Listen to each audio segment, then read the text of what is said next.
അസ്സലാമു അലൈക്കും വറഹ്മത്തുള്ളാഹി വബറകാതുഹു. പ്രിയമുള്ളവരെ, ഇന്ന് ഈ സമയം സൂര്യഗ്രഹണം നടന്നുകൊണ്ടിരിക്കുന്നുണ്ട്. പത്രങ്ങളിലൂടെ നിങ്ങളൊക്കെ വായിച്ചതാണ്. ഇത് അള്ളാഹുവിൻ്റെ ആയത്തുകളിൽപ്പെട്ട, അവൻ്റെ ദൃഷ്ടാന്തങ്ങളിൽപ്പെട്ട ഒരു ദൃഷ്ടാന്തമാണ് സൂര്യഗ്രഹണം എന്ന് നബി സല്ലല്ലാഹു അലൈഹി വസല്ലം പഠിപ്പിച്ചിട്ടുണ്ട്. ജാഹിലിയ കാലഘട്ടങ്ങളിൽ, പ്രത്യേകിച്ച് സ്വഹാബത്തിന്റെ കാലത്ത് തന്നെ അക്കാലത്തെ വിശ്വാസികൾ ചില അബദ്ധങ്ങൾ മനസ്സിലാക്കുകയും നബി തങ്ങൾ അത് തിരുത്തിക്കൊടുത്ത് അവരോട് പറഞ്ഞത്, ഈ ദൃഷ്ടാന്തം നിങ്ങൾക്ക് മുമ്പിൽ ദൃശ്യമായാൽ നിങ്ങൾ നമസ്കരിക്കുകയാണ് വേണ്ടത് എന്നാണ്. അതുകൊണ്ട് തന്നെ ഇന്ന് സുന്നത്തായ നമസ്കാരം നമുക്കൊക്കെ ഉണ്ട്. എങ്കിലും നമ്മുടെ ഈ പള്ളി, പട്ടണത്തിലെ പള്ളി, ധാരാളം യാത്രക്കാർ വരുന്ന പള്ളിയാണ്. പിന്നെ സമയമാണെങ്കിൽ ഈ ജുമുഅ വാങ്കിന് ശേഷമുള്ള സമയവുമാണ്. അതുകൊണ്ട് അസൗകര്യം നേരിടുന്നത് കൊണ്ടാണ് ഇവിടെ നമസ്കാരം വേണ്ട എന്ന് വെച്ചത്. പല പ്രദേശങ്ങളിലും നമസ്കാരമുണ്ട്.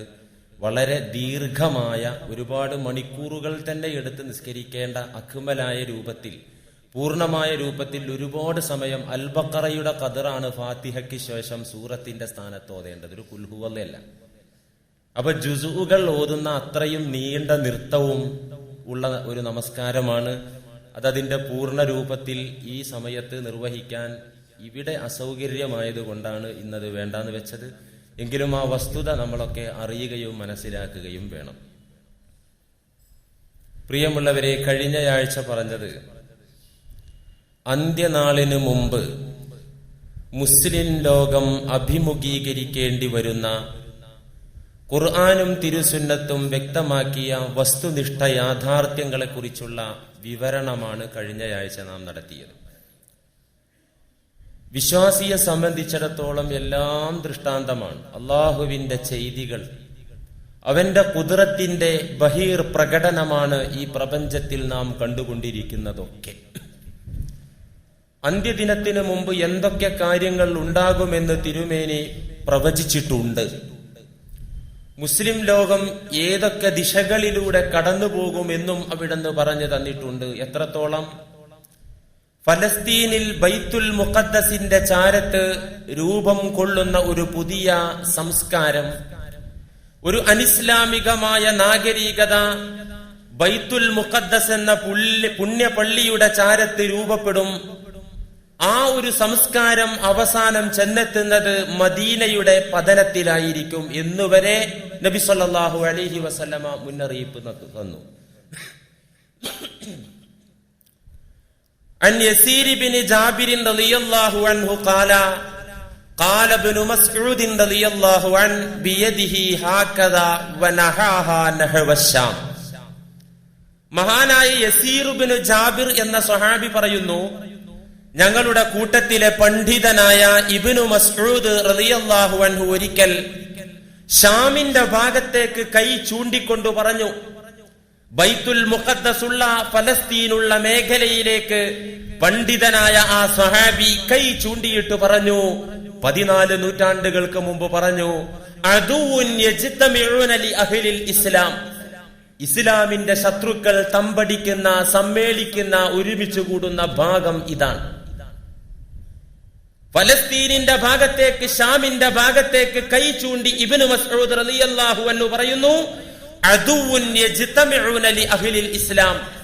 ഇസ്ലാമിന്റെ ശത്രുക്കൾ കേന്ദ്രീകരിക്കുന്ന, അവർ ഒരുമിച്ച് കൂടുന്ന മേഖലയാണ് ഇവിടെ.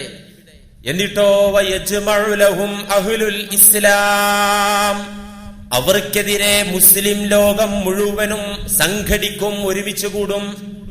ഇസ്ലാമിന്റെ ശത്രുക്കൾ അവിടെ സംഘടിക്കുമ്പോ അവർക്കെതിരെ മുസ്ലിം ലോകം ഒന്നടങ്കം സംഘടിക്കും. ഈ സംഭവം പറഞ്ഞപ്പോ യസീർ ഇബ്നു ജാബിർ എന്ന സ്വഹാബി പറയുന്നു, ഞാൻ ചോദിച്ചു, ഖുൽതു അർറൂമ തഅനി, അങ്ങ് ഉദ്ദേശിക്കുന്നത് റോമിനെയാണോ ഉദ്ദേശിക്കുന്നത്? ഇസ്ലാമിന്റെ ശത്രുക്കൾ ഈ ഭാഗത്ത് തമ്പടിക്കുമെന്ന് അങ്ങ് പറഞ്ഞല്ലോ, റോമിനെയാണോ അങ്ങ് ഉദ്ദേശിക്കുന്നത്? അതെ, കുരിശ് സാമ്രാജ്യത്തെ കുറിച്ചാണോ അങ്ങ് പറയുന്നത്? ഫഖാല റളിയല്ലാഹു അൻഹു നഅം, അതെ, കുരിശ് സാമ്രാജ്യമായിരിക്കും ഇസ്ലാമിനെതിരെ, മുസ്ലിമീങ്ങൾക്കെതിരെ ഈ ഭാഗത്ത് സംഘടിക്കുക എന്ന് ഇബ്നു മസ്ഊദ് റളിയല്ലാഹു അൻഹു വിവരിച്ചു. ഇത് നബി സല്ലല്ലാഹു അലൈഹി വസല്ലമ തങ്ങളിൽ നിന്ന് ഞാൻ പഠിച്ചതാണെന്ന് ഇബ്നു മസ്ഊദ് റളിയല്ലാഹു അൻഹു പറയുകയും ചെയ്തു. പ്രിയപ്പെട്ടവരെ, നാം ആലോചിക്കേണ്ട സംഭവമാണിത്. ഇങ്ങനെ ഒരുപാട് കാര്യങ്ങൾ, ഒരുപാട് സംഭവങ്ങൾ അവിടത്തെ പ്രവചനത്തിന്റെ കൂട്ടത്തിൽ നമുക്ക് മനസ്സിലാക്കാൻ സാധിക്കും. ഇസ്ലാമിന്റെ ശത്രുക്കൾ അവിടെ വരുമെന്നു മാത്രമല്ല, എല്ലാ ഇസ്ലാമിന് അധീനപ്പെട്ട മുസ്ലിം നാടുകളും രാജ്യങ്ങളും അവർ വെട്ടിപ്പിടിക്കും. എന്നിട്ടോ സാമ്രാജ്യത്തെ ശക്തി, ഇന്നത്തെ റോം എന്ന് പറഞ്ഞാൽ നബി സല്ലല്ലാഹു അലൈഹി വസല്ലമ തങ്ങൾ അന്ന് പരിചയപ്പെടുത്തിയ കുരിശ് സാമ്രാജ്യം റോം എന്ന് പറയുന്നത് വർത്തമാനകാലത്ത് അമേരിക്കയാണെന്നതിൽ നമുക്ക് സംശയിക്കേണ്ട കാര്യം ഇല്ല. ലോകത്ത് മുമ്പ് തന്നെ ഈ സാമ്രാജ്യത്തെ ശക്തി സാമ്പത്തികാടിമത്തം നിർമ്മിച്ചു കഴിഞ്ഞു. ലോകത്താകെ സാമ്പത്തികാടിമത്തം വൈകാതെ സാംസ്കാരിക അടിമത്വത്തിലെത്തി. പിന്നീടത് അവസാനം ശാരീരിക അടിമത്തത്തിലേക്ക് അവർ വളർത്തിയെടുത്തുകൊണ്ടിരിക്കുകയാണ് ലോകത്തുടനീളം. അവർ ഈ പിടിച്ചടക്കുന്നത് മുസ്ലിം രാജ്യങ്ങൾ ഓരോന്നായി പിടിച്ചടക്കി അവസാനം മുസൽമാന്റെ കേന്ദ്ര ബിന്ദുവായ പുണ്യമക്കയും മദീനയും വരെ അവർ അധീനത്തിലാക്കുമെന്ന് നബി സല്ലല്ലാഹു അലൈഹി വസല്ലമ മുന്നറിയിപ്പ് തന്നു. പരിശുദ്ധ കഅബ മന്ദിരത്തിൽ ഹജ്ജ് നടക്കാത്ത കാലം വരും. പുണ്യ മദീന പള്ളിയിൽ ആളില്ലാത്ത ഘട്ടം വരും. ഇതൊക്കെ വന്നിട്ടല്ലാതെ അന്ത്യദിനം ലോകത്ത് സംഭവിക്കുകയില്ലെന്ന് നബി സല്ലല്ലാഹു അലൈഹി വസല്ലം വിവരിച്ചിട്ടുണ്ട്. ഇമാം ബുഖാരി ഉദ്ധരിച്ച ഹദീസിൽ കാണാം, ഖാല റസൂലുള്ളാഹി സ്വല്ലല്ലാഹു അലൈഹി വസല്ലം ലാ തഖൂമുസ് സാഅ, അന്ത്യദിനം സംഭവിക്കുകയില്ല, ലോകാവസാനം ഉണ്ടാവുകയില്ല. ഏതുവരെ? ഹത്താ ലാ യുഹജ്ജ ബിൽ ബൈത്ത്, കഅബ മന്ദിരത്തിങ്കൽ ഹജ്ജ് നടക്കാത്ത ഒരു കാലം വരാതെ, പുണ്യ കഅബയിൽ ഹജ്ജ് നടക്കാത്ത കാലം എത്താതെ, അങ്ങനെ ഒരു കാലഘട്ടം വരാതെ അതിനു മുമ്പൊരിക്കലും ലാ തഖൂമുസ് സാഅ, അന്ത്യദിനം സംഭവിക്കുകയില്ല. നബി സല്ലല്ലാഹു അലൈഹി വസല്ലമ പറഞ്ഞു, തുടർന്ന് പറഞ്ഞു, ലാ തഖൂമുസ് സാഅതു, അന്ത്യദിനം സംഭവിക്കുകയില്ല, ഹത്താ തഗ്ലിബ അലാ മസ്ജിദി ഹാദാ അൽ കിലാബു വൽറിആബു വസ്സിബാ. എന്റെ ഈ പള്ളിയുണ്ടല്ലോ, മദീന പള്ളി, ഇന്ന് നിങ്ങൾക്ക് പ്രിയങ്കരമായ പള്ളി, നിങ്ങൾ ഏറ്റവും കൂടുതൽ ആദരിക്കുന്ന അള്ളാഹുവിന്റെ ഗേഹങ്ങളിലെ ഒരു പ്രധാനപ്പെട്ട ഗേഹം ഈ മദീന പള്ളി. ഈ മദീന പള്ളി കീഴടക്കുന്നത് ആരൊക്കെയായിരിക്കുമെന്നറിയുമോ? അൽ കിലാബു വൽറിആബു വസ്സിബാഉ, നായകൾ, ചെന്നായകൾ, വന്യ മൃഗങ്ങൾ, അവകളൊക്കെ ഈ പള്ളിയിൽ കയറിയിട്ട് ഈ പള്ളിയെ കീഴടക്കുന്ന ഒരു കാലം വരും. ആ കാലം വരാതെ അന്ത്യദിനം സംഭവിക്കുകയില്ല. മഹാനായ അബൂ ഹുറൈറ റളിയല്ലാഹു അൻഹു പറഞ്ഞു, എന്താ പറഞ്ഞത്? ലാ തഖൂമുസ് സാഅതു, അന്ത്യദിനം സംഭവിക്കുകയില്ല, ഹത്താ യജീഅ അസ്സഅലബു, കുറുക്കൻ വരുന്ന കാലം വരാതെ. എവിടെ കുറുക്കൻ വരുന്ന കാര്യ പറയുന്നത്? ഹത്താ യജീഅ അസ്സഅലബു ഫയർബദു അലാ മിംബരി റസൂലില്ലാഹി സ്വല്ലല്ലാഹു അലൈഹി വസല്ലം. കുറുക്കൻ വന്നിട്ട് മദീന പള്ളിയിലെ പുണ്യനബിയുടെ മിമ്പറിൽ കേറിയിട്ട് ഓളിയിടും, ശബ്ദമുണ്ടാക്കും. ഫലാ യൻഹലുഹു അഹദുൻ, ആ കുറുക്കനെ തടയാൻ, ആ വന്യജീവികളെ തടയാൻ, നായകളെ തടയാൻ അന്ന് വിശ്വാസികൾ ആളില്ലാത്ത അവസ്ഥ, ദുരവസ്ഥ. മദീന പള്ളിക്ക് വരാത്ത കാലത്തോളം അന്ത്യദിനം സംഭവിക്കുകയില്ല എന്ന് നബി സല്ലല്ലാഹു അലൈഹി വസല്ലമ തങ്ങളിൽ നിന്ന് മനസ്സിലാക്കിയിട്ട് അബൂ ഹുറൈറ റളിയല്ലാഹു അൻഹു പറഞ്ഞു, ഓരോ പ്രദേശവും ഇസ്ലാമിനും മുസ്ലിമീങ്ങൾക്കും നഷ്ടപ്പെടും. ഇറാഖ് നഷ്ടപ്പെട്ടു, അഫ്ഗാൻ നഷ്ടപ്പെട്ടു, നമുക്കറിയാം. ഓരോ മേഖലയിലും ഫലസ്തീൻ 6 പതിറ്റാണ്ടുകൾ കൊണ്ട് ജൂതായിസം കാർഡ് തിന്ന് ആ രാജ്യത്തിന്റെ 90% മുസ്ലിമീങ്ങൾക്ക് നഷ്ടപ്പെട്ടു. ഓരോ പ്രദേശവും നഷ്ടപ്പെടുമ്പോ മദീന കേന്ദ്രീകരിച്ചുകൊണ്ട് മുസ്ലിമീങ്ങൾ സംഘടിക്കും. മദീന പിടിച്ചടക്കാൻ ഇസ്ലാമിന്റെ ശത്രുക്കൾക്കാവുകയില്ല. വിശ്വാസം അവിടെ കേന്ദ്രീകൃതമാകും, വിശ്വാസികൾ അവിടെ സംഘടിക്കും. എന്നാൽ അവസാനം പുണ്യ മദീനയും ഇസ്ലാമിന് നഷ്ടപ്പെടുന്ന കാലം വരും. നബി സല്ലല്ലാഹു അലൈഹി വസല്ലമ തങ്ങൾ പറഞ്ഞു, ആഖിറു ഖറിയത്തിൻ മിൻ ഖുറൽ ഇസ്ലാമി ഖറാബാ, ഇസ്ലാമിക രാജ്യങ്ങളിൽ, ഇസ്ലാമിക നാടുകളിൽ അവസാനം കൈവിട്ടു പോകുന്ന പ്രദേശം, അവസാനം മുസ്ലിമീങ്ങൾക്ക് നഷ്ടമാകുന്ന രാജ്യം, നാട് അൽ മദീനത്തു, മദീനയാകുന്നു. ഇമാം നസായി ഉദ്ധരിച്ച ഹദീസാണ്. അതിന്റെ ഏകദേശ സമയം വരെ, അന്ത്യദിനവും മദീനയുടെ പതനവും തമ്മിലുള്ള ബന്ധം, കാലയളവ് വരെ നബി സല്ലല്ലാഹു അലൈഹി വസല്ലം പ്രവചിച്ചു വെച്ചു. ഇമാം ദൈലമി ഉദ്ധരിച്ച ഹദീസിൽ കാണാം, തഖറുബുൽ മദീന, നബി സല്ലല്ലാഹു അലൈഹി വസല്ലമ മുന്നറിയിപ്പ് തരുന്നു, തഖറുബുൽ മദീന, മദീന ഖറാബാകും, മദീന തകരും. ഖബല യൗമിൽ ഖിയാമ, അന്ത്യദിനത്തിനു മുമ്പ്, ബി40 സന, അന്ത്യദിനത്തിന്റെ 40 വർഷം മുമ്പ് മദീനയുടെ തകർച്ചയും നിങ്ങൾക്ക് കാണാനാകും. ലോകത്ത് മുഴുവൻ ദീനിന്റെ വെളിച്ചം അണഞ്ഞുപോയി. ഈ ഭൂമുഖത്തൊരു വിശ്വാസിയുമില്ലാത്ത ഒരു യുഗം വരും. ഒരു വിശ്വാസിയുമില്ലാത്ത യുഗം എന്ന് പറഞ്ഞാൽ ഇമാം അഹ്മദ് ഉദ്ധരിച്ച ഹദീസിൽ കാണാം, ഖാല റസൂലുള്ളാഹി സ്വല്ലല്ലാഹു അലൈഹി വസല്ലം, ലാ തഖൂമു സ്സാഅതു ഹത്താ ലാ യുഖാല ഫിൽ അർളി ലാ ഇലാഹ ഇല്ലല്ലാഹ്. ലാ ഇലാഹ ഇല്ലല്ലാഹ് എന്ന വചനം ഉരുവിടുന്ന ഒരു വിശ്വാസിയും ഈ ഭൂമുഖത്ത് ഇല്ലാത്ത ഒരു കാലത്താണ് അന്ത്യദിനം സംഭവിക്കുക. അതുകൊണ്ട് അത് ഇന്നും നാളെയില്ല എന്ന് നമുക്ക് ആശ്വസിക്കാം, അല്ലെ? എല്ലാവർക്കും അതിന്റെ ഡേറ്റ് അറിയാം. മുൻ രാഷ്ട്രപതി അബ്ദുൽ കലാം കേരളത്തിൽ വന്നപ്പോ കൊച്ചുകുട്ടികൾ വിദ്യാലയങ്ങളിലെ കുട്ടികളുമായി ചർച്ച നടത്തിയപ്പോ കുട്ടികൾക്കൊക്കെ ചോദിക്കാനുള്ള പ്രധാനപ്പെട്ട ചോദ്യം, 2012 ലോകം അവസാനിക്കുമോ, ഇല്ലെങ്കിൽ അത് എന്നായിരിക്കും ഏകദേശം? ഡോക്ടർ അബ്ദുൽ കലാമിന്റെ മറുപടി, കുട്ടികൾ അതോർത്ത് ലോകം ഇന്നു നാളെയും നമുക്കൊന്നും ഭാവി ഉണ്ടാവില്ല എന്ന് വിചാരിച്ചിട്ട് നിങ്ങൾ അലസന്മാരാകണ്ട, കൂടുതൽ ആർജവത്തോടെ, കൂടുതൽ ഉന്മേഷത്തോടെ നിങ്ങൾ പഠിക്കുകയും പരിശ്രമിക്കുകയും നാളത്തെ നന്മയ്ക്ക് വേണ്ടി നിങ്ങൾ അഹോരാത്രം ഈ രാജ്യത്തിന്റെ നന്മയ്ക്ക് വേണ്ടി നിങ്ങൾ അധ്വാനിക്കുകയും ചെയ്യണം. ലോകാവസാനമുണ്ട്, ഈ ഭൂമി മരിക്കും, പക്ഷേ അത് ഒരുപാട് മില്യൺ വർഷങ്ങൾ കഴിഞ്ഞിട്ടായിരിക്കുമെന്ന് അദ്ദേഹം പറഞ്ഞു.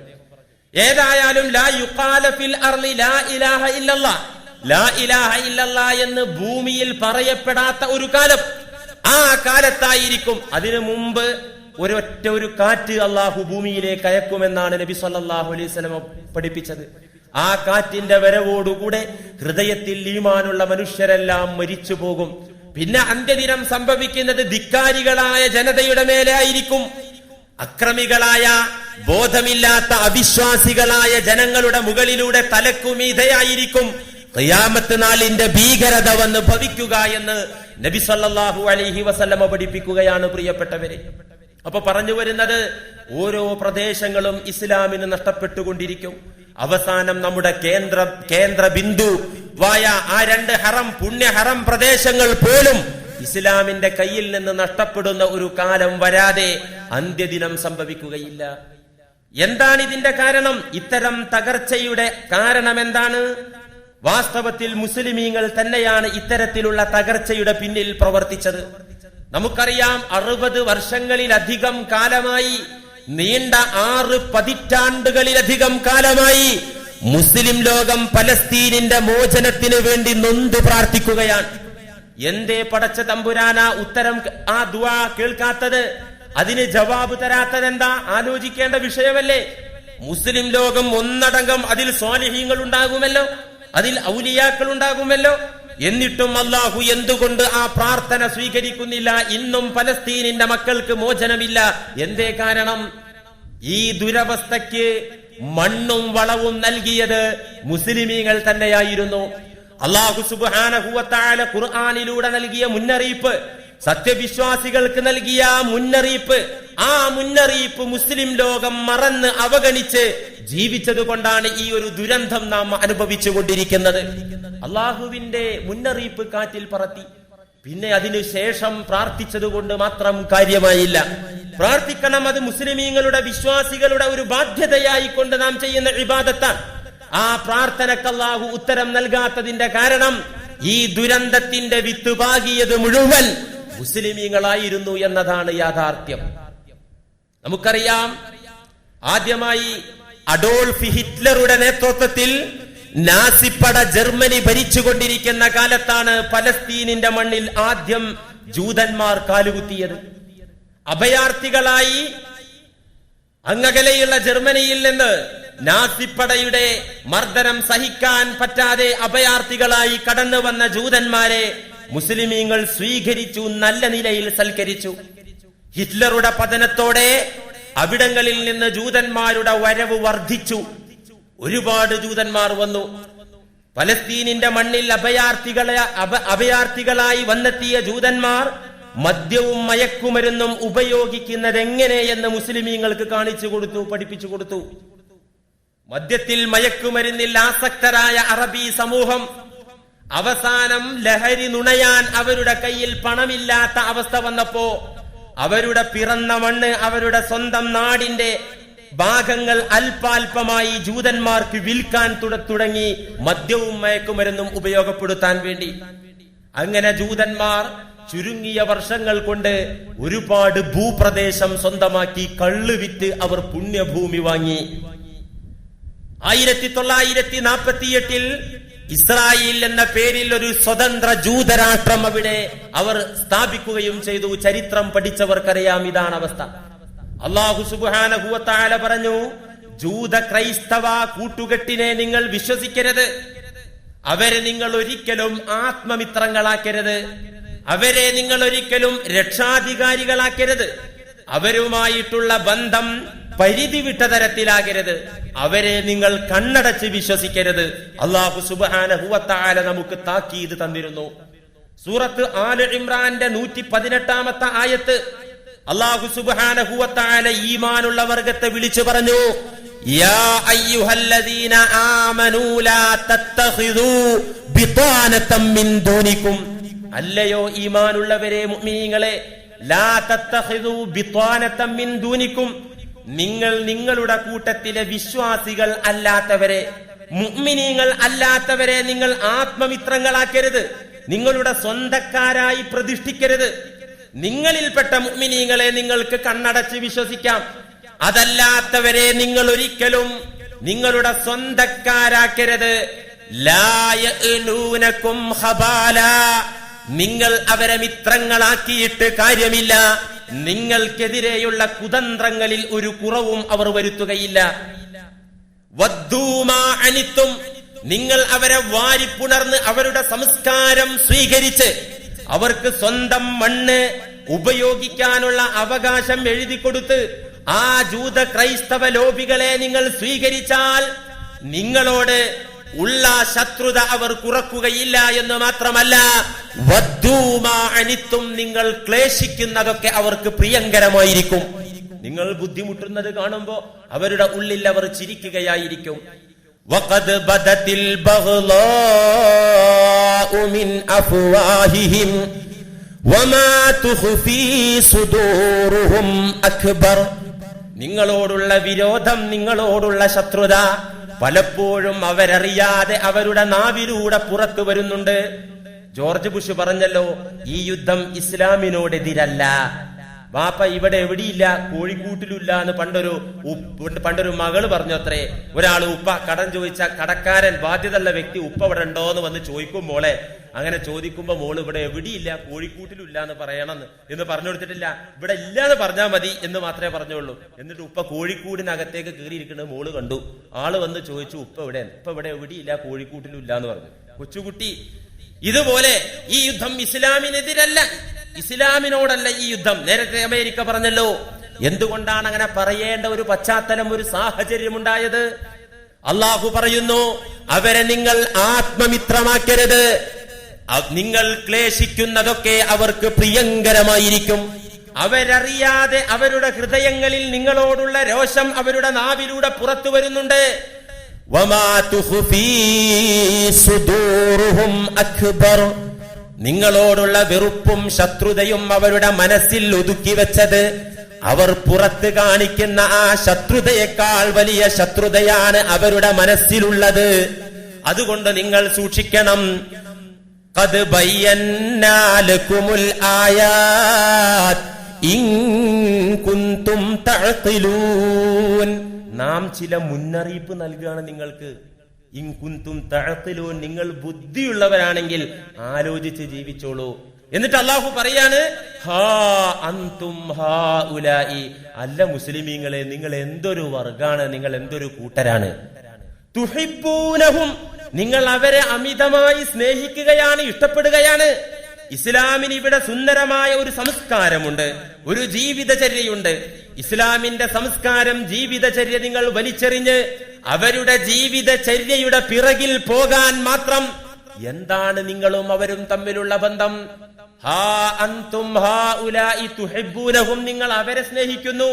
എന്നാൽ നിങ്ങളൊരു വസ്തുതയറിയണം, വലാ യുഹിബ്ബൂനകും, അവരൊരിക്കലും നിങ്ങൾ അവരെ സ്നേഹിക്കുന്നത് പോലെ നിങ്ങളെ അവർ സ്നേഹിക്കുന്നില്ല. നിങ്ങൾക്ക് അവരോട് താല്പര്യവും സ്നേഹവുമാണ് എങ്കിലും തിരിച്ച് നിങ്ങളുടെ നേരെ അവർക്ക് ശത്രുതയും വെറുപ്പുമാണുള്ളത്. സൂറത്ത് ആല് ഇമ്രാൻ.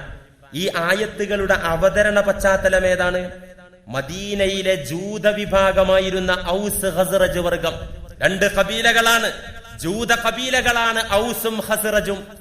ഈ രണ്ട് കബീലയിലെ 90% ആളുകളും മുസ്ലിമീങ്ങളായി. ആ കബീല രണ്ടും മുസ്ലിമീങ്ങളുടെ കൂടെ നിന്നു. അവർ മുസ്ലിമീങ്ങളായതിനു ശേഷവും ഔസ് ഖസ്റജ് ഗോത്രത്തിലെ ആളുകൾ അവരുടെ പൂർവീകരായ യഹൂദന്മാരുമായിട്ടുള്ള ബന്ധം സ്ഥാപിച്ചുകൊണ്ടിരുന്നു. പൂർവബന്ധം അവർ ഉപേക്ഷിച്ചില്ല, ആ ബന്ധം അവർ മുറിച്ചില്ല. മുസ്ലിമീങ്ങളായതിനു ശേഷവും അവർ ജൂതന്മാരുമായിട്ടുള്ള ബന്ധം തുടർന്നു. എന്നാൽ ജൂതന്മാർക്കോ ഇവർ മുസ്ലിമീങ്ങളായതിൽ വല്ലാത്ത മനപ്രയാസവും വെറുപ്പും ഇവരോടുണ്ടായിരുന്നു. ഇവർക്ക് രസിച്ചില്ല ജൂതന്മാർക്ക്. പക്ഷെ ഈ വെറുപ്പ് മനസ്സിൽ ഒതുക്കി വെച്ച് ജൂതന്മാർ ഇവരോട് നല്ല നിലയിൽ പെരുമാറി കുതന്ത്രങ്ങൾ പ്രയോഗിക്കാൻ തുടങ്ങി. ഇസ്ലാമിനെ തകർക്കാൻ, മുസ്ലിമീങ്ങളെയും ഇസ്ലാമിനെയും തകർക്കാൻ ജൂതന്മാർ ഔസ് ഖസ്റജ് ഗോത്രത്തിന്റെ കൂടെ കൂടിയിട്ട് അവരിൽ നിന്ന് കിട്ടുന്ന സ്നേഹം ചൂഷണം ചെയ്തിട്ട് സത്യവിശ്വാസത്തെ തകർക്കാൻ ഒരുങ്ങിയപ്പോഴാണ് അള്ളാഹു ഈ വചനങ്ങൾ ഇറക്കിയത്. അല്ലയോ മദീനയിലെ ഔസ് ഖസ്റജ് മുസ്ലിമീങ്ങളെ, നിങ്ങൾ മുമ്പ് ജൂതന്മാരായിരുന്നു. ഇപ്പോഴും നിങ്ങൾക്ക് പൂർവീകരായ നിങ്ങളുടെ മതക്കാരോട് താല്പര്യവും ബന്ധവുമുണ്ട്, ശരി.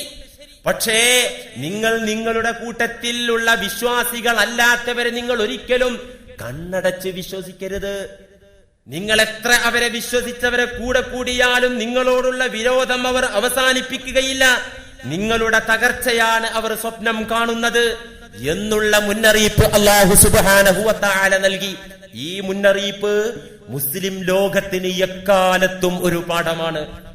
ഈ പാഠം വലിച്ചെറിഞ്ഞ് അറബി തമ്പുരാക്കന്മാർ, രാജാക്കന്മാർ സ്വന്തം ഇസ്ലാമിന്റെ മണ്ണ്, മുസ്ലിമീങ്ങളുടെ മണ്ണ് പാശ്ചാത്യ ശക്തിക്ക്, കുരിശ് സേനക്ക്, അല്ലെങ്കിൽ യഹൂദരായ ആളുകൾക്ക് അവർക്കവിടെ താവളം ഒരുക്കി കൊടുത്തു എന്ന് മാത്രമല്ല, വർത്തമാനകാലത്ത് ഇന്ന് അറബി രാജ്യങ്ങളിൽ സാന്നിധ്യം ഉറപ്പിക്കാൻ 90 വർഷത്തെ എഗ്രിമെന്റ്, കരാറാണ് അമേരിക്ക എഴുതി ഈ അറബികളെ കൊണ്ട് ഒപ്പിടിച്ചു വെച്ചിരിക്കുന്നത്. നിങ്ങൾക്കറിയോ, 90 വർഷം സേനാ സാന്നിധ്യം, അമേരിക്കയുടെ സാന്നിധ്യം ഗൾഫ് കൺട്രികളിൽ അവർ ഉറപ്പിച്ചു കഴിഞ്ഞു. ആ കരാർ എഴുതിയിട്ട് അവിടത്തെ രാജാക്കന്മാരെ കൊണ്ട് ഒപ്പുവെച്ചു. തലയിൽ തലച്ചോറില്ലാത്ത അവർ ഒപ്പിട്ടു കൊടുത്തു. എന്താണ് ഈ അവസ്ഥ? അല്ലാഹു സുബ്ഹാനഹു വ തആല ഒരു ഭാഗത്ത് മാത്രമല്ല ഈ പഠനം നമ്മെ പഠിപ്പിക്കുന്നത്. ലാ യത്തഖിദിൽ മുഅ്മിനൂനൽ കാഫിരീന ഔലിയാഅ മിൻ ദൂനിൽ മുഅ്മിനീൻ. സൂറത്ത് ആലി ഇമ്രാന്റെ 28ാമത്തെ വചനത്തിൽ അല്ലാഹു ഓർമ്മപ്പെടുത്തുന്നു, ലാ യത്തഖിദിൽ മുഅ്മിനൂനൽ കാഫിരീന ഔലിയാഅ. ഒരിക്കലും മുഅ്മിനീങ്ങൾ, സത്യവിശ്വാസികൾ, സത്യനിഷേധികളെ രക്ഷാധികാരികളാക്കരുത്. ഇപ്പൊ അമേരിക്കയെ രക്ഷപ്പെടുത്താനുള്ളൂ എന്നതാണ് മുസ്ലിം രാഷ്ട്രങ്ങളുടെ ഉള്ളിലിരിപ്പ്. ഒരിക്കലും മൗലിയ ആക്കരുത്, ആത്മമിത്രങ്ങളാക്കരുത്. മിൻ ദൂനിൽ മുഅ്മിനീൻ, മുഅ്മിനീങ്ങളെ മാറ്റി നിർത്തിക്കൊണ്ട് ഒരിക്കലും അവരെ നിങ്ങൾ രക്ഷാധികാരികളാക്കരുത്. വമൻ യഫ്അൽ മിൻകും ഫലൈസ മിനല്ലാഹി ഫീ ശൈഅ. ആരെങ്കിലും മുസ്ലിമീങ്ങൾ, മുസ്ലിം രാജ്യങ്ങൾ ഈ യഹൂദ നസാറ കൂട്ടുകെട്ടിനെ മുഖ്യ രക്ഷാധികാരികളാക്കിയാൽ, ആത്മമിത്രങ്ങളാക്കിയാൽ, ഫലൈസ മിനല്ലാഹി ഫീ ശൈഇ, പിന്നെ അത്തരം മുസ്ലിമീങ്ങളുമായി അള്ളാഹുവിന് യാതൊരു ബന്ധവും ഉണ്ടാവുകയില്ല. എന്തായി പറയുന്നത്? ഈ വിഭാഗത്തെ രക്ഷാധികാരികളാക്കി ആത്മമിത്രങ്ങളാക്കി അവരോധിച്ച മുസ്ലിമീങ്ങളുണ്ടല്ലോ, ഫലൈസ മിനല്ലാഹി ഫീ ശൈഇ, പിന്നെ അള്ളാഹുവും ആ മുസ്ലിമീങ്ങളും തമ്മിൽ ബന്ധമില്ല. പിന്നെ എങ്ങനെ നമ്മൾ ദുആ ചെയ്താ ഉത്തരം കിട്ടുക? അല്ലാഹുവും ഫലൈസ മിനല്ലാഹി ഫീ ശൈഇ, അല്ലാഹുവിൽ നിന്ന് പിന്നെ അവർ ഒരു ചുക്കും പ്രതീക്ഷിക്കണ്ട എന്ന ഭാഷയാണ് അല്ലാഹു പ്രയോഗിക്കുന്നത്. ഫലൈസ മിനല്ലാഹി ഫീ ശൈഇ. ഇത്രയൊക്കെ പറഞ്ഞിട്ടും മനസ്സിലാകാത്ത വിശ്വാസികൾക്ക് ശരിക്കങ്ങട്ട് മനസ്സിലാകാൻ വേണ്ടി അല്ലാഹു പറയാണ്, സൂറത്തുൽ മാഇദയുടെ 51-ാമത്തെ ആയത്തിൽ പച്ചയായിട്ട് പറയാണ്. ഇത്രയൊക്കെ ഗോപ്യമാക്കി പറഞ്ഞു, കുറച്ച് മറച്ചു പറഞ്ഞു, സാഹിത്യം കലർത്തി പറഞ്ഞു, കഷായത്തിലേക്ക് പഞ്ചസാര മേമ്പൊടി എന്ന് പറഞ്ഞതുപോലെ പുറമെ ഒരു സുഗന്ധമൊക്കെ പൂശിയിട്ട് പറഞ്ഞു. ഇനി പച്ചക്കന്നെ പറയാണ് ഖുർആൻ, യാ അയ്യുഹല്ലദീന ആമനൂ ലാ തത്തഖിദുൽ യഹൂദ വന്നസ്വാറാ ഔലിയാ. അല്ലയോ മുഅ്മിനീങ്ങളെ, വിശ്വാസികളെ, ലാ തത്തഖിദുൽ യഹൂദ വന്നസ്വാറാ ഔലിയാ, ജൂതന്മാരെയും ക്രിസ്ത്യാനികളെയും നിങ്ങൾ രക്ഷാധികാരികളാക്കരുത്, ആത്മമിത്രങ്ങളാക്കരുത്. ഈ രണ്ട് വർഗത്തെ പരാമർശിച്ചുകൊണ്ട് അല്ലാഹു പറഞ്ഞു. ബഅ്ദുഹും ഔലിയാഉ ബഅ്ദ്, ആദർശ വിഷയത്തിൽ ജൂതന്മാരും ക്രിസ്ത്യാനികളും ബദ്ധവൈരികളാണെങ്കിലും അങ്ങനെയാണ്. രണ്ടു കൂട്ടരും രണ്ട് ധ്രുവങ്ങളിലാണ്. വിശ്വാസത്തിന്റെ വിഷയത്തിൽ ഒരുപാട് അകൽച്ചയുണ്ട്. ജൂത സമൂഹം മൂസാ നബി അലൈഹിസ്സലാമിന്റെ അനുയായികളാണെന്ന് അവകാശപ്പെടുന്നവരാണ്. ക്രൈസ്തവ സമൂഹമോ ഈസാ നബി അലൈഹിസ്സലാമിന്റെ ജനതയാണെന്ന് അവകാശപ്പെടുന്നവരാണ്. ആദർശ വിഷയത്തിൽ, വിശ്വാസ കാര്യത്തിൽ, മതത്തിന്റെ കാര്യത്തിൽ രണ്ട് ധ്രുവങ്ങളിലാണ്. ഖുർആൻ പറയുന്നു, ബഅ്ദുഹും ഔലിയാഉ ബഅ്ദ്, അവർ ശത്രുക്കൾ ആദർശത്തിലാണെങ്കിലും ഇസ്ലാമിനെയും മുസ്ലിമീങ്ങളെയും അടിക്കുന്ന വിഷയത്തിൽ അവർ പരസ്പരം മിത്രങ്ങളാണ്. വർത്തമാനകാലത്ത് ഇസ്രായേലും അമേരിക്കയും തമ്മിലുള്ള ബന്ധം നാം കാണുന്നുണ്ടല്ലോ. വെറുതെ നമ്മളെ സുഖിപ്പിക്കാൻ വേണ്ടി ഇടക്കൊരു നമ്പർ ഇറക്കും. ഇപ്പൊ കഴിഞ്ഞ ആഴ്ച പറഞ്ഞു, ഇതാ ഇനി ഫലസ്തീനിലേക്ക് കയറി കളിച്ചാൽ ഉപരോധം വരും. ഇസ്രായേൽ പറഞ്ഞു, അത് ഇവിടെ ഒരു വിഷയമല്ല, വേണ്ടുന്ന ഉപരോധം കൊടുന്നോ, ഞങ്ങൾ എങ്ങനെ ഭരിക്കണമെന്ന് വിദേശ രാജ്യം തീരുമാനിക്കണ്ട, ഞങ്ങളുടെ ആഭ്യന്തരത്തിൽ കൈ കടത്തണ്ട. കഴിഞ്ഞ ആഴ്ചത്തെ പ്രസ്താവന. ബഅ്ദുഹും ഔലിയാഉ ബഅ്ദ്, എന്നിട്ട് അല്ലാഹു പറയുന്നു, വമൻ യതവല്ലഹും മിൻകും ഫഇന്നഹു മിൻഹും, ഏതെങ്കിലും ഒരു മുസ്ലിം രാജാവ്, ഒരു മുസ്ലിം രാജ്യത്തിന്റെ അധികാരികളായ ആളുകൾ അവരെ രക്ഷാധികാരികളാക്കിയാൽ, അവരെ ആത്മമിത്രങ്ങളാക്കി മാറ്റിയാൽ, ഫഇന്നഹു മിൻഹും, ഈ മുസ്ലിമീങ്ങൾ ആ ജൂതന്മാരുടെ കൂട്ടത്തിൽപ്പെട്ടവരാണ്. അല്ലേ? കുവൈത്തിനെ തല്ലാൻ വന്നപ്പോ ഒറ്റ ഫോണാണ് ബുഷിന്, ഇവിടെ വന്നിട്ട് ഞങ്ങളെ കാക്കണമെന്ന്. ഒരു മുസ്ലിം രാജാവിന്റെ ഗതികേട് ആലോചിച്ച് നോക്ക്. ഇറാഖ് അധിനിവേശം നടത്തിയപ്പോ, കുവൈത്തിന്റെ മണ്ണിൽ കയറിയപ്പോ മുസ്ലിം രാജ്യങ്ങളെ വിളിക്കുന്നതിന് പകരം മുസ്ലിം രാജ്യത്തിന്റെ സഹായം തേടിക്കോട്ടെ. അതൊരു ഖുർആനിക വിരുദ്ധമല്ല, അത് ഖുർആനിനെതിരല്ല. ഈ ജൂതായിസത്തെ വിളിച്ചു വരുത്തി സൽക്കരിച്ച് അവർക്ക് വേണ്ട സൗകര്യം ചെയ്തു കൊടുത്ത് മണ്ണിൽ അവർക്ക് താവളമൊരുക്കി കൊടുക്കുകയല്ലേ ഉണ്ടായത്. അല്ലാഹു പറയുന്നു, ഇങ്ങനെ ആരെങ്കിലും അവരെ രക്ഷാധികാരികളാക്കിയാൽ, ജൂത ക്രൈസ്തവ ലോബിയെ രക്ഷാധികാരികളാക്കിയാൽ, ഫഇന്നഹു മിൻഹും, ഈ മുസ്ലിമീങ്ങൾ അവരിൽപ്പെട്ട ആളായി മാറി. ഞാനും ആ മുസ്ലിമീങ്ങളും തമ്മിൽ പിന്നെ ബന്ധമുണ്ടാവുകയില്ല. എന്റെ ഭാഗത്ത് നിന്നുള്ള സഹായം അത്തരം മുസ്ലിമീങ്ങൾ പ്രതീക്ഷിക്കേണ്ടതില്ല. ഇന്നല്ലാഹ ലാ യഹ്ദിൽ ഖൗമൽ ളാലിമീൻ, നിശ്ചയം അല്ലാഹു അക്രമികൾക്ക് ഹിദായത്ത് കൊടുക്കൂല. എത്ര പാഠങ്ങൾ! ഈ 3 ആയത്തുകൾ ഇപ്പൊ ഇവിടെ ഉദ്ധരിച്ചല്ലോ. ഈ 3 വചനങ്ങളിലൂടെയും പടച്ച തമ്പുരാൻ പഠിപ്പിച്ചതെന്താണ്? ജൂത ക്രൈസ്തവ ലോബിയെ നിങ്ങൾ ഒരിക്കലും കണ്ണടച്ച് വിശ്വസിക്കരുത്. അവരിൽ നിങ്ങൾ രക്ഷ പ്രതീക്ഷിക്കരുത്. അവരെ നിങ്ങൾ ഒരിക്കലും ആത്മമിത്രമാക്കരുത് എന്ന പാഠമാണ് ഈ 3 ആയത്തിലൂടെയും അല്ലാഹു നൽകിയിട്ടുള്ളത്. വാസ്തവത്തിൽ അവരെ മിത്രങ്ങളായി ആരൊക്കെ നിലകൊണ്ടോ അവരൊക്കെ തകർന്നതാണ് ചരിത്രം. സദ്ദാം ഹുസൈൻ ഒരു കാലത്ത് അമേരിക്കയുടെ പ്രിയപ്പെട്ട പുത്രനായിരുന്നു. നമുക്കറിയാം, അമേരിക്കക്ക് പ്രിയങ്കരനായിരുന്നു സദ്ദാം ഹുസൈൻ. എന്തിനു വേണ്ടി? ഇറാനെ തല്ലാൻ വേണ്ടി.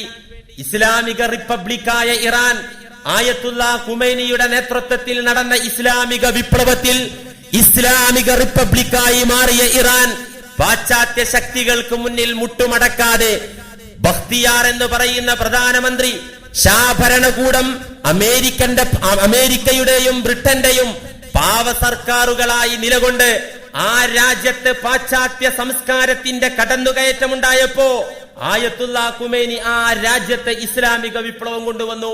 വിപ്ലവത്തിലൂടെ ഇസ്ലാമിക റിപ്പബ്ലിക്കായി ഇറാൻ മാറി. അപ്പൊ ഇറാനെ തല്ലാൻ വേണ്ടിയിട്ട് സദ്ദാം ഹുസൈനെ കൂട്ടുപിടിച്ചു. സദ്ദാം ഹുസൈന് ബോധം ഉണ്ടായില്ല. അദ്ദേഹം അമേരിക്കയുടെ ഇഷ്ടത്തോഴനായി ഇറാനെ തല്ലി. 8 വർഷം നീണ്ട യുദ്ധം.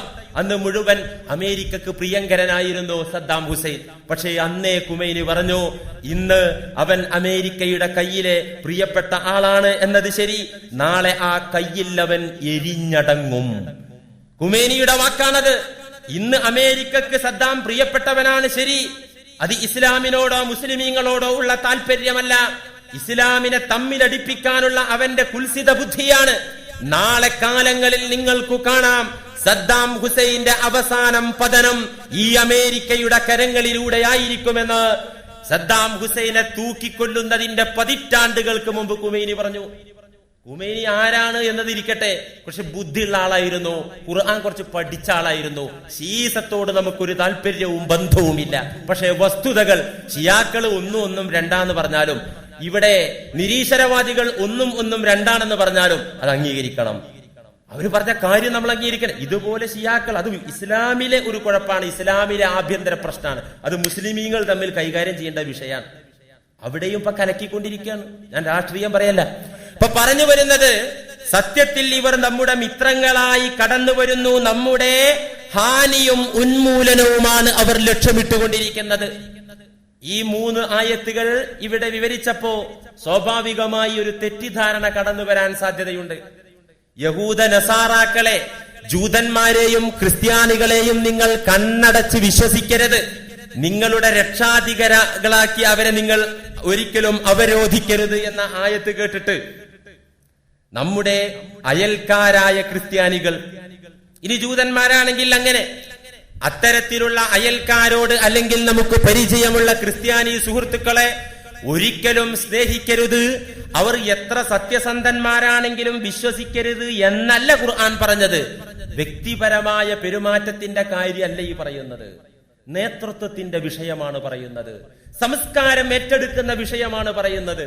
നിങ്ങൾ ഇസ്ലാമിന്റെ സംസ്കാരത്തിന്റെ വക്താക്കളാകണം.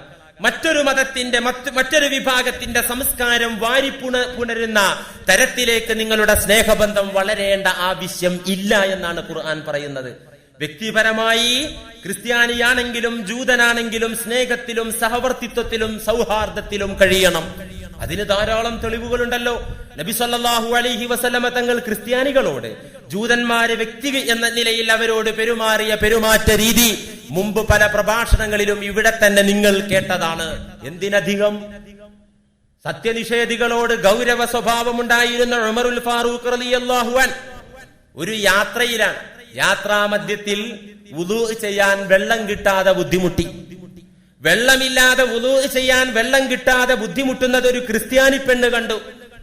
ഈ സഹോദരി എന്താണ് ആവശ്യമെന്ന് ചോദിച്ചു, ആരാഞ്ഞു. അവിടെന്ന് പറഞ്ഞു, ഉമറുൽ ഫാറൂഖ് റളിയല്ലാഹു അൻഹു പറഞ്ഞു, അംഗസ്നാനം വരുത്താൻ വെള്ളമില്ല. ഉടനെ ആ ക്രിസ്ത്യാനി പെണ്ണ് ഓടിപ്പോയി വെള്ളം സംഘടിപ്പിച്ച് കൊണ്ടുവന്ന് ഇസ്ലാമിന്റെ 2ാമത്തെ ഖലീഫയ്ക്ക് അത് സമ്മാനിച്ചു. ഉമർ റളിയല്ലാഹു അൻഹു ക്രിസ്ത്യാനി പെണ്ണ് നൽകിയ വെള്ളം കൊണ്ട് ഉളൂ ചെയ്യുന്നു. ആ രംഗം കണ്ട് ഈ ക്രിസ്തുമത വിശ്വാസിയായ സഹോദരി സന്തോഷിക്കുകയാണ്. വർഷങ്ങൾ കഴിഞ്ഞു. ആ വഴിയിലൂടെ യാത്ര ചെയ്യുകയാണ് 2ാമതൊരു തവണ. അപ്പോൾ മഹാനായ ഉമറുൽ ഫാറൂഖ് റളിയല്ലാഹു അൻഹു അന്വേഷിച്ചു, പണ്ടൊരു സഹോദരി, ഒരു ക്രിസ്ത്യാനിയായ പെണ്ണ് എനിക്ക് വെള്ളം തന്ന് സഹായിച്ചിട്ടുണ്ടായിരുന്നു, അവരുടെ വീടെവിടെ? തേടിച്ചെന്ന് നോക്കുമ്പോ വൃദ്ധയായ അവർ വാർദ്ധക്യ സഹജമായ രോഗത്തിൽ ക്ലേശിക്കുകയാണ്. വളരെ ബുദ്ധിമുട്ടി കിടക്കുകയാണ് ശയ്യയിൽ. ആ ദയനീയമായ കിടപ്പ് കണ്ടിട്ട്, ഒരു ക്രിസ്ത്യാനി പെണ്ണിന്റെ കിടപ്പ് കണ്ടിട്ട് ഉമറുൽ ഫാറൂഖ് റളിയല്ലാഹു അൻഹുവിന്റെ കണ്ണുകൾ നിറഞ്ഞു. വ്യക്തിപരമായുള്ള ബന്ധം ഇസ്ലാം പഠിപ്പിക്കുന്നത് അതാണ്. ഞാൻ ഈ ആയത്ത് ഓതി കേൾപ്പിച്ച് നിങ്ങളത് കേട്ടിട്ട് ഇറങ്ങിപ്പോയിട്ട് നിങ്ങൾ ആ തെറ്റിദ്ധരിച്ച രീതിയിൽ മനസ്സിലാക്കി പ്രവർത്തിച്ച നമ്മൾ തന്നെ ആകും ഭീകരവാദികൾ, നമ്മൾ വർഗീയ കക്ഷികളും ആകും. നമ്മൾ വസ്തുതയായി മനസ്സിലാക്കണം. ഖുർആനിന്റെ പാഠങ്ങൾ യഥാവിധി നാം ഗ്രഹിക്കണം. ഈ ആയത്തൊക്കെ ഓതിയിട്ട് ഇവിടെ പ്രശ്നങ്ങൾ ഉണ്ടാക്കുന്ന ആളുകളുണ്ട്. നേതൃത്വം ഒരിക്കലും അവരെ നേതൃത്വത്തിൽ മുസ്ലിമീങ്ങൾ നിലകൊള്ളേണ്ട കാര്യമില്ല. അവർ നിങ്ങളെ അടക്കി ഭരിക്കാനും ആജ്ഞാനുവർത്തികളാക്കാനും ശ്രമിച്ചാൽ നിങ്ങൾ ഒരിഞ്ച് വിട്ടുകൊടുക്കരുത്. അതാണ് പറയുന്നത്, നിങ്ങളെ മുഖ്യ രക്ഷാധികാരികളാക്കി അവരെ നിങ്ങൾ സ്വീകരിക്കരുത്. അല്ലെങ്കിൽ കണ്ണടച്ച് നിങ്ങൾ അവരെ വിശ്വസിക്കുകയോ ആത്മമിത്രങ്ങളാക്കുകയോ ചെയ്യരുത് എന്ന് പറഞ്ഞാൽ അവരുടെ സംസ്കാരം വാരിപ്പുണരും തരത്തിലുള്ള ഒരു ആത്മബന്ധം നിങ്ങൾക്ക് ആവശ്യമില്ല എന്ന മുന്നറിയിപ്പാണ് പരിശുദ്ധ ഖുർആൻ നൽകുന്നത്. വ്യക്തിപരമായ ബന്ധമല്ല. വ്യക്തിപരമായ ബന്ധത്തിന് എത്ര ചരിത്രം ഇസ്ലാമിക ചരിത്രത്തിൽ കാണാം. മഹാനായ ഉമറുൽ ഫാറൂഖ് റളിയല്ലാഹു അൻഹുവിന്റെ ഖിലാഫത്ത് കാലം, അവിടുന്ന് ഖലീഫയായി മദീനയിലെ പ്രവാചകരുടെ കസേരയിൽ ഖിലാഫത്തിന്റെ അധികാരത്തിലിരിക്കുന്ന കാലത്ത് ഒരു ജൂത സഹോദരൻ ഇമാം അലി ഇബ്നു അബീ ത്വാലിബ് റളിയല്ലാഹു അൻഹുവിനെ കുറിച്ചൊരു പരാതിയുമായി വന്നു. ഒരു ജൂതൻ ഉമറുൽ ഫാറൂഖ് റളിയല്ലാഹു അൻഹുവിന്റെ മുന്നിൽ വന്നു. എന്തിനാ വന്നത്? ഇസ്ലാമിലെ പ്രധാനിയായ നബി തങ്ങളുടെ പ്രിയപ്പെട്ട മരുമകനായ, ചെറുപ്പക്കാരിൽ ആദ്യം തന്നെ മുസ്ലിമായ, ഞാൻ വിജ്ഞാനത്തിന്റെ പൂന്തോപ്പാണെങ്കിൽ ആ പൂന്തോപ്പിലേക്കുള്ള കവാടം അലിയാണെന്ന് പരിചയപ്പെടുത്തിയ ആ ധീരനായ പ്രഗൽഭനായ സ്വഹാബി അലി റളിയല്ലാഹു അൻഹുവിനെ കുറിച്ച് പരാതി പറഞ്ഞും കൊണ്ടാണ് ജൂതനായ സഹോദരൻ ഖലീഫ ഉമറുൽ ഫാറൂഖ് തങ്ങളുടെ മുന്നിൽ വരുന്നത്. വന്നപ്പോ ഉമർ റളിയല്ലാഹു അൻഹു എന്താ പറഞ്ഞത്? എടാ ജൂത, നീ നശിക്കട്ടെ, നിന്റെ അടുക്കൽ സത്യവും അലിയാരുടെ ഭാഗത്ത് അക്രമവും അസത്യവും ഇങ്ങനെ ഉണ്ടാകൂല എന്നും പറഞ്ഞിട്ട് കേസ് തള്ളല്ല ചെയ്തത്. ജൂത, നീയല്ലേ അലിയാരെ കുറിച്ച് പരാതി പറയുന്നത്? ആരാ അലി എന്നും പറഞ്ഞിട്ട് കേസ് തള്ളിയില്ല. ജൂതൻ പരാതി പറഞ്ഞപ്പോ ഉമറുൽ ഫാറൂഖ് റളിയല്ലാഹു അൻഹു അലി റളിയല്ലാഹു അൻഹുവിനെ വിളിപ്പിച്ചു. അലി റളിയല്ലാഹു അൻഹു വന്നപ്പോ പറഞ്ഞു, യാ അബൽ ഹസൻ, ഹസന്റെ പിതാവേ. ഇത് അലി റളിയല്ലാഹു അൻഹുവിന്റെ കുഞ്ഞത്ത് അലമ്, ഓമന പേരാണ്. അബുൽ ഹസൻ, കേറി നിൽക്കൂ പ്രതിക്കൂട്ടിൽ, ഞാനൊന്ന് വിചാരണ ചെയ്യട്ടെ, നിങ്ങളെ കുറിച്ചൊരു പരാതി കിട്ടിയിട്ടുണ്ട് എന്ന് പറഞ്ഞ് വിചാരണ നടത്തി. നീതി വിധിച്ചു. നീതി ഏതു ഭാഗത്താന്ന് പറയേണ്ടതില്ലല്ലോ. നീതി വിധിച്ചു. കോടതി പിരിഞ്ഞു. അന്ന് വൈകുന്നേരം ഉമർ റളിയല്ലാഹു അൻഹു അലിയാരെ കണ്ടപ്പോ ചോദിച്ചു, അഗളിബ്ത അലയ്യ യാ അലി. ഒരു ജൂതന്റെ കൂടെ നിർത്തിയിട്ട്, ഒരു ജൂതൻ വാദിയായപ്പോ താങ്കളെ പ്രതിയാക്കി പ്രതിക്കൂട്ടിൽ കയറ്റിയിട്ട് ജൂതന്റെ കൂടെ നിർത്തിയിട്ട് ഞാൻ വിചാരണ നടത്തിയതിൽ അലി അങ്ങേക്കെന്നോട് നീരസം തോന്നിയിട്ടുണ്ടോ? അങ്ങേക്കെന്നോട് വെറുപ്പ് തോന്നിയിട്ടുണ്ടോ എന്ന് ഉമർ റളിയല്ലാഹു അൻഹു വൈകുന്നേരം ചോദിക്കാണ്. ഒരു ജൂതന്റെ കൂടെ നിർത്തിയിട്ട് നിങ്ങളെ വിചാരണ നടത്തിയതിൽ എന്നോട് വല്ല വെറുപ്പും വന്നിട്ടുണ്ടോ? ഇത് കേട്ടപ്പോ സുബ്ഹാനല്ലാഹ്, അലി റളിയല്ലാഹു അൻഹുവിന്റെ മറുപടി ശ്രദ്ധിച്ചോ?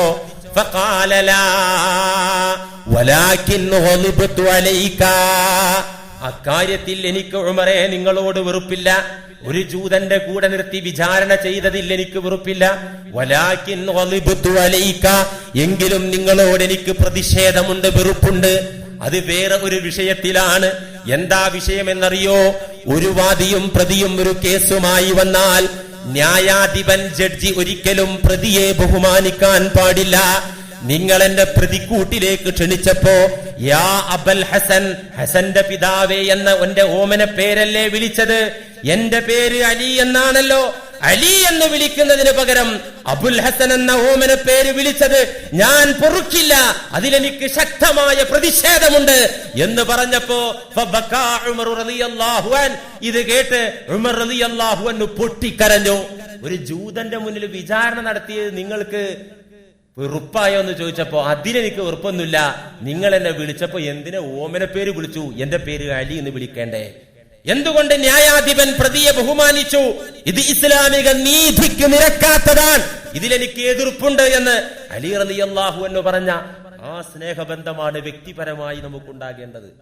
നമ്മൾ അവരുടെ ആജ്ഞാനുവൃത്തികളായി മാറരുത്, അവരുടെ സംസ്കാരം നാം വാരിപ്പുണരരുത്. ഇന്ന് ഭക്ഷണത്തിൽ, വസ്ത്രവിധാനത്തിൽ, വീടുകൾ ഉണ്ടാക്കുന്നതിൽ എന്ന് വേണ്ട ജീവിതത്തിന്റെ മുഴുവൻ രൂപവും രീതിയും പാശ്ചാത്യ സംസ്കാരമാണ് മുസ്ലിം ലോകവും പിന്തുടർന്നു പോരുന്നത്. പുന്നാര നബി തങ്ങൾ പറഞ്ഞു, ലതത്തബിഉന്ന സുനന മൻ കാന ഖബ്ലകും, പൂർവികരായ ജൂത ക്രൈസ്തവരുടെ സംസ്കാരം നിങ്ങൾ വാരിപ്പുണരും. ശിബ്റൻ ബിശിബ്രിൻ ബാഅൻ ബിബാഇൻ, ചാണിനു ചാണായി മുഴത്തിന് മുഴമായി അവരെങ്ങനെയാണോ ജീവിക്കുന്നത് എന്ന് നോക്കി അതിൽ അർത്ഥമുണ്ടോ ന്യായമുണ്ടോ എന്നൊന്നും നോക്കാതെ അവരുടെ ജീവിതം നിങ്ങൾ പിന്തുടരും, അനുകരിക്കും. അതിന്റെ ഫലം എന്തായിരിക്കുമെന്നറിയോ? ലയൻസിഅന്നല്ലാഹു ഫീ ഖുലൂബിഹിമുൽ മഹാബത, അവരെ കുറിച്ചുള്ള ആശങ്കയും ഭയവും അള്ളാഹു നിങ്ങളുടെ ഹൃദയങ്ങളിൽ നിക്ഷേപിക്കും.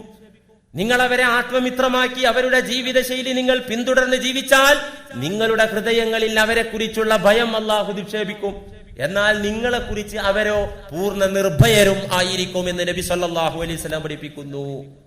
അതുകൊണ്ട് പ്രിയപ്പെട്ടവരെ, ഈ മുന്നറിയിപ്പുകളെല്ലാം, പരിശുദ്ധ ഖുർആനിന്റെ പ്രവചനങ്ങളെല്ലാം, ഗുണപാഠങ്ങളെല്ലാം മുസ്ലിം ലോകം കാറ്റിൽ പറത്തിയപ്പോഴാണ് ഈ ഒരു ദുരവസ്ഥ മുസ്ലിം ലോകത്തിന് വന്നത്. എന്നും ഇങ്ങനെ പോവുകയില്ല. നാളെ ഇവിടെ ഇസ്ലാമിന്റെ ആധിപത്യം ലോകത്ത് വരും. ഇത് കണ്ടിട്ടാണ് ശത്രുക്കൾ ഇപ്പോൾ തന്നെ എല്ലാ സജ്ജീകരണങ്ങളും ഒരുക്കുന്നത്. ഇസ്രായേലിൽ ഒരു കുഞ്ഞു വരും.